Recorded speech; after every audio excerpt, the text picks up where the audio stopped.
Assembly के अंदर सिर्फ 9 एमएलए मुसलमान हैं। मैं ये नहीं कहूंगा, इख्तिलाफी बात नहीं कि कौन पार्टी का मुस्लिम एमएलए है, लेकिन ये जरूर कहूंगा कि जब भी वक्त आया, जब से मैं 2014 के बाद जब एमएलए बना, जब महाराष्ट्र असेंबली का अगर किसी को मेरा रिकॉर्ड देखना है या मुस्लिम एमएलए का रिकॉर्ड देखना है, तो आप एक माहिती का अधिकार लगाकर निकाल लेना। उसके अंदर आप जरूर, जहां पर भी अधिवेशन होता है उसके अंदर जब वक्त पड़ा, मुसलमानों को रिजर्वेशन का वहां पर मुतालबा किया गया। लेकिन मुसलमानों को मिसगाइड करने का काम इस राज्य के अंदर चल रहा है। उसके बाद जब सरकार ने बिल को लेफ्ट से कर दिया, हमने मुंबई के अंदर सभी मुसलमान एमएलए ने मिलकर हंगामा किया, असेंबली को बंद करने की बात आई, बंद कर दिया। उस वक्त सरकार मजबूर हुई और उन्होंने हमारे साथ मीटिंग की और उन्होंने ये बात कही कि मुसलमानों को अगर हम भी चाहेंगे तो आरक्षण नहीं दिया जाएगा, क्योंकि हमारे हेडक्वार्टर का हमको आदेश नहीं है, हमारी पार्टी की पॉलिसी नहीं है, बीजेपी की पॉलिसी नहीं है, आपको रिजर्वेशन नहीं मिल सकता। उसके बाद हमने ये बात जहन बना लिया था कि ये सरकार, फिरका परस्त सरकार कभी नहीं दे सकती मुसलमानों को। लेकिन आज अल्लाह तबारक व तआला ने आज हालात इस रियासत के अंदर, इस राज्य के अंदर ऐसे बना दिए कि हमारे साथ साथ जो मराठा समाज को रिजर्वेशन मिला था, मराठा समाज अपने हक के लिए लाखों की तादाद के अंदर, हर डिस्ट्रिक्ट के अंदर लाखों की तादाद में मोर्चा निकालकर अपना गया हुआ, अपना खोया हुआ रिजर्वेशन मांग रहा है। तो मुझे बताइए कि हम लोग अगर आज रिजर्वेशन की तहरीक चलाने की अलग अलग तंजीम अगर बात कर रही है या मैं खुद भी कर रहा हूं, तो गलत क्या है? 2014 के अंदर जहां मराठा समाज को रिजर्वेशन मिला, उसी के साथ उसी वक्त उसी टाइम मुसलमानों को भी दिया गया था। और अगर आज मराठा भाई हमारे रिजर्वेशन मांग रहे हैं, उनका हक मांग रहे हैं, तो उनको तो मिलना भी चाहिए। वो पाटिंबा मैंने वहां पर मालेगांव शहर के अंदर खुद मराठा समाज के रिजर्वेशन को पाटिंबा दिया और आज भी मैं मेरा व्यक्तिगत पाटिंबा जाहिर करता हूं कि मराठा समाज को आरक्षण मिलना चाहिए।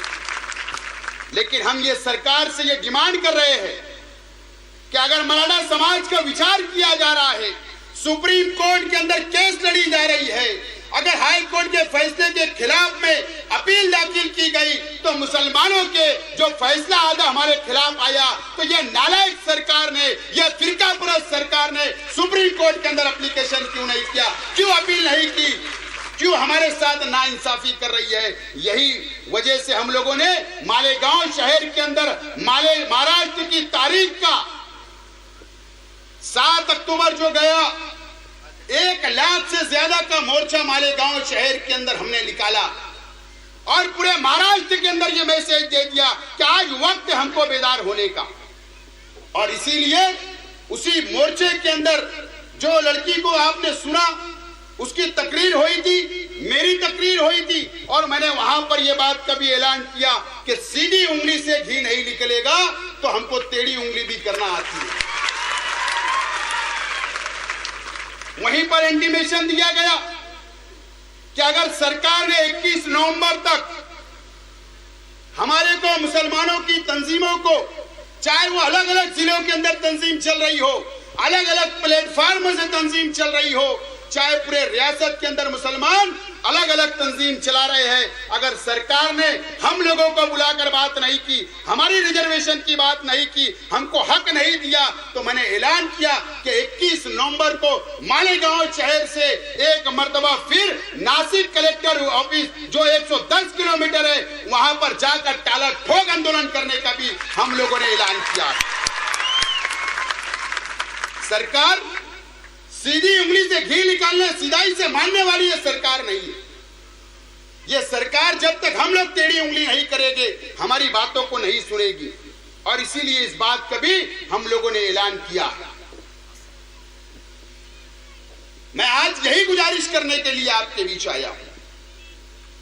सभी तंजीम के जिम्मेदारान यहां पर बैठे हुए हैं कि हम लोग लोगों को लड़ाई किससे लड़ना यह तय करना पड़ेगा। सेकुलर ताकतों के खिलाफ लड़ाई लड़ना है या फिरका परस्त ताकतों के खिलाफ लड़ाई लड़ना है, इस बात भी हमको तय करके हमारा रास्ता तय करना पड़ेगा। मैं आज एक बहैसियत मुसलमान होने के नाते आपके बीच में हूं, ना कि मैं मेरी पार्टी को यहां लाया हूं, झंडा लेकर नहीं आया। अगर हमने ये बात तय नहीं की, आज हालात हमारे अपने खिलाफ बन रहे, इस रियासत के अंदर बोलो या इस मुल्क के अंदर हमारे खिलाफ हालात बन रहे हैं। जब से ये फिरका परस्त सरकारें आई, जहां देखो मुसलमानों को तकलीफ देने का काम, हमारे नौजवानों को बेगुनाह जेल के अंदर डालने का काम, कभी गौ वंश का कायदा लगाकर मुसलमानों के खाने के ऊपर पाबंदी, कभी रिजर्वेशन छीनने का काम, कभी इखलाक अहमद का कत्ल, इस तरीके के पूरे हिंदुस्तान के अंदर रियासत के अंदर मुसलमानों को तकलीफ देने का काम यह फिरका परस्त सरकार कर रही है। ये रिजर्वेशन की बात हो, जो तुम आंदोलन खड़ा करेंगे, हमारे उलमा इकराम जिस दिन ऐलान कर देंगे कि पूरे महाराष्ट्र के सभी तंजीम एक हो जाओ और हमको पुरअमन तरीके से एहतजाज करना है, मुंबई के अंदर मोर्चा निकालना है, तो यकीन के साथ आपको आज मैं यकीन दिलाकर जाता हूं कि जिस दिन हमारे इस रियासत के उलमाओं ने ऐलान कर दिया, तो इंशाअल्लाह सबसे पहला ये शेख आसिफ आपके आगे खड़ा रहेगा, आप मेरे पीछे खड़े रहेंगे। ये बात का मैं ऐलान करने के लिए आया। उलमाओं ने ऐलान करना चाहिए, लड़ेंगे हम पुरअमन तरीके से। कोई अगर इस मुल्क के अंदर ये फिरका परस्त समझते होंगे कि हम यहां पर हिंदुस्तान के अंदर मुसलमान किराएदार है, तो वो उनकी गैर समाज निकाल ले, बल्कि हम बराबरी के हिस्सेदार इस मुल्क के अंदर हैं। हमारी उलमाओं की कुर्बानियां हैं इस मुल्क की मिट्टी के अंदर। इस मुल्क को डेवलप करने के लिए, मुल्क को तरक्की की तरफ ले जाने के लिए हमारे नौजवानों की कुर्बानियां हैं। हमारे उलमाओं ने खून दिया इस मिट्टी के अंदर, जब जाकर ये देश संवर रहा है, ये देश बन रहा है। और अगर ये चाहती होगी सरकार, ये सोचती होगी ये सरकार कि मुसलमानों को बाजू में रखकर या कोई भी धर्म और कोई भी समाज को बाजू में रखकर अगर ये मुल्क तरक्की कर ले, इस रियासत तरक्की कर ले, तो ये कभी नहीं हो सकते, मुमकिन नहीं है। मुसलमानों को साथ में लेकर इस मुल्क की तरक्की होगी। एक तरफ मरकज के ऊपर, इक्तदार के ऊपर लोग बैठे हुए लोग ये बोलते हैं कि मुसलमानों को एक हाथ में कुरान होना चाहिए, एक हाथ में कंप्यूटर होना चाहिए, ऐसा नारा देते हैं। सबका साथ, सबका विकास का नारा देते हैं, लेकिन इस मुल्क के अंदर जो आरएसएस का नजरिया रहा, जो फिरका परस्त का नजरिया रहा, जो पार्लियामेंट के चुनाव के अंदर बीजेपी ने फिर एक मर्तबा हमारे सामने इस मुल्क के मुसलमानों को ऐसे हालात में लाकर खड़ा करने की कोशिश कर रही है कि मुस्लिम शरीयत के ऊपर, हमारी शरीयत के ऊपर भी मुदाखलत करने का काम यह फिरका परस्त सरकार कर रही है। आज हमको यह बात भूलना नहीं चाहिए। मैं तो ऐसा मानता हूं, रिजर्वेशन से ज्यादा अहम चीज आज हमारे शरीयत के अंदर जो इंटरफेयर किया जा रहा है, यह हमको सबसे पहले उसके खिलाफ आवाज उठाना पड़ेगा। मुस्लिम पर्सनल के ऊपर हमला करने की कोशिश, साजिश चल रही है। एक तरफ विकास की बात, एक तरफ कुरान और कंप्यूटर की बात की जाती है। यह फिरका परस्त सरकार का जब मैनिफेस्टो डिक्लेयर हुआ था, तो उस मैनिफेस्टो के अंदर इस मुल्क के अंदर एक सा सिविल कोड लाने की बात की गई, वादा किया गया इस हिंदुस्तान की आवाम से। उसके बाद धीरे धीरे माहौल बनाने की कोशिश की जा रही है।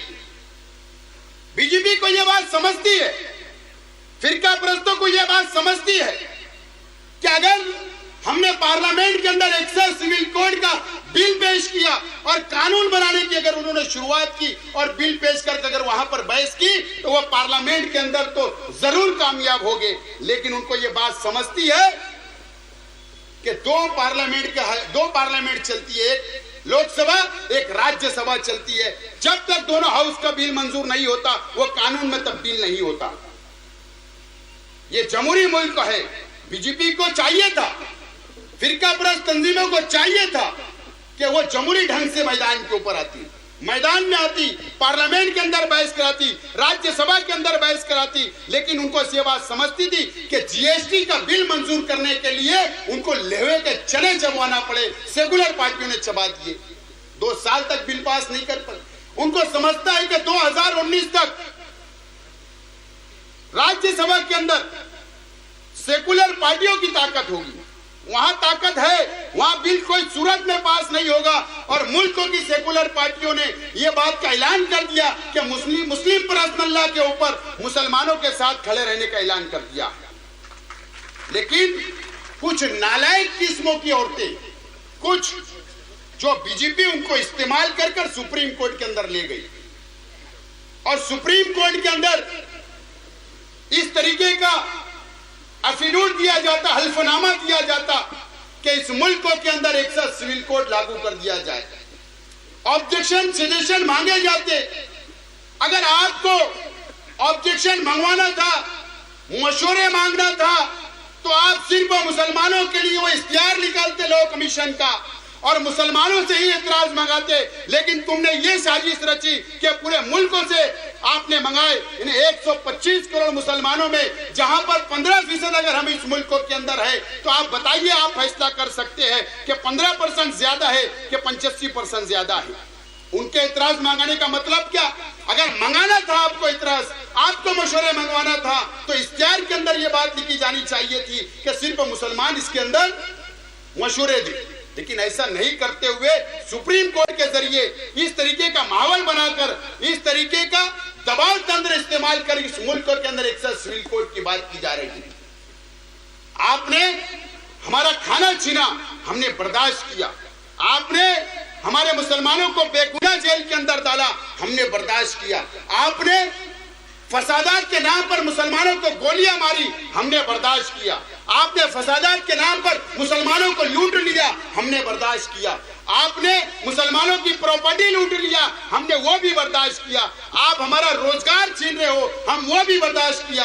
आप हमारा रिजर्वेशन छीने, हम वो भी बर्दाश्त करेंगे। लेकिन हम इस मुल्क बल्कि दुनिया का मुसलमान हमारी शरीयत के अंदर बाल बढ़ाकर भी इंटरफेयर बर्दाश्त नहीं करेगा। अगर हमारी गर्दन उड़ा भी जाए तो हम नहीं बर्दाश्त करेंगे। ये फिरका परस्त सरकार ये बात समझ ले, हमारी आजमाइश ना ली जाए। हम सब बर्दाश्त कर रहे हैं, लेकिन इस तरीके का हमारी शरीयत के अंदर अगर कोई इंटरफेयर करेगा, शरीयत के अंदर मुदाखलात करेगा, तो यह कतई बर्दाश्त नहीं किया जाएगा। मुस्लिम पर्सनल बोर्ड, जमीयतुल उलमा हिंद, अलग अलग मसलक के उलमा जो ऐलान कर रहे हैं मुसलमानों से, मैं ऐलान करता हूं एक मुसलमान होने की हैसियत से कि आप लोग जो दस्तगीरी मुहिम चल रही है उसके अंदर बढ़ चढ़कर हिस्सा लेकर, ताकि सरकार के ऊपर हमको दबाव बनाने की जरूरत है, उसके अंदर मैं अपील करता हूं कि आप लोग सिग्नेचर ज्यादा से ज्यादा करें।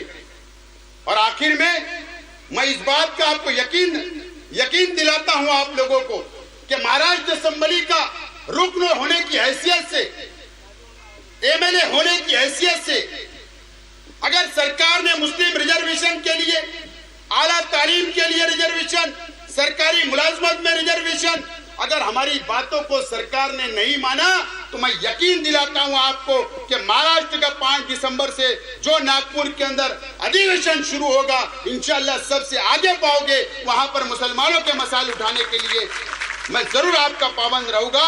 आपका मुसलमान होने के नाते मैं आपको इस बात का यकीन दिलाता हूं। सिर्फ मैदान के ऊपर स्टेज लगाकर तकरीर करना नहीं, बल्कि मैं आज चंद बातें मेरे ताल्लुक से बता के मेरी बात खत्म करूंगा। महाराष्ट्र असेंबली का इस सरकार का पहला अधिवेशन नागपुर के अंदर शुरू हुआ, और नागपुर के अंदर जैसे ही तीसरा दिन असेंबली का था, वहां पर सबसे पहला मुतालबा क्या किया गया कि महाराष्ट्र जमीयतुल उलमा के ऊपर पाबंदी लगाई जाए।